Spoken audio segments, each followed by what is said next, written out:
वंदे पुरुषोत्तमम्। वंदे पुरुषोत्तमम्।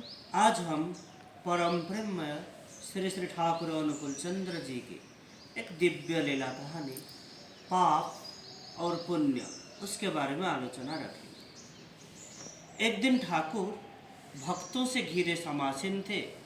विभिन्न विषय पर वार्तालाप हो रहा था। एक भक्त ने कहा, मेरे अंदर तक बहुत पाप है, पुण्य भी हो सकता है, कुछ किए हो। ऐसी परिस्थिति में हम लोगों के द्वारा क्या भगवान के कोई कार्य हो सकता है?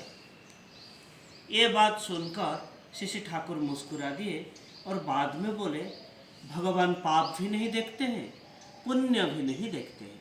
वे देखते हैं कौन उनको प्रेम करता है।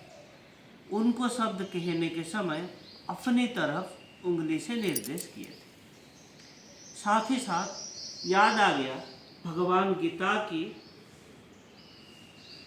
वह शाश्वत वाणी।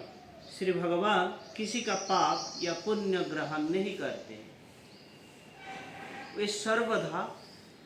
वो सर्वधा साक्षी स्वरूप में नित्य विराजमान है।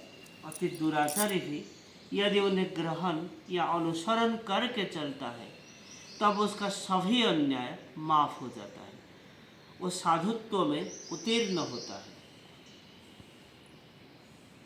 इसके अन्यथा जो करता है वह मूर्त जीवन तथा मूर्त प्रेम को अस्वीकार करता है।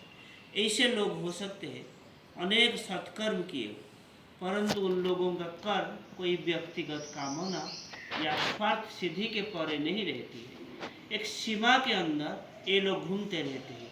इसीलिए ईश्वर की इच्छा क्या है या क्या नहीं है, यह समझने की शक्ति ऐसे लोगों में नहीं रहता है। जीवन स्वरूप को वे लोग प्रत्याख्यान किए हैं।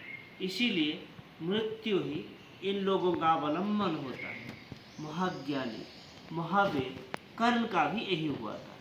अहं विजड़ित मान यश पद लालसा उनको ईश्वरानुराग से दूर कर दिया था और उसके चलते क्या हुआ ये सबको पता है। श्री ठाकुर जी की एक अमोघ वाणी में बोले हैं, वैशिष्ट्य पाली आपुरयमान पुरुषोत्तम की अवज्ञा करके जो ईश्वर की भजना करता है उन लोगों की भजना गंजना में ही परिकृत होती है। ये आदर्श विनायक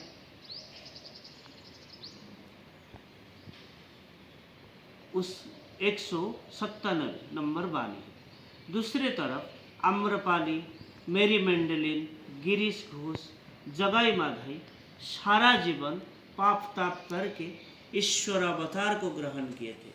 उनसे प्रेम करके उनकी इच्छा पूर्ण करने को ही अपना जीवन व्रत बना लिए थे।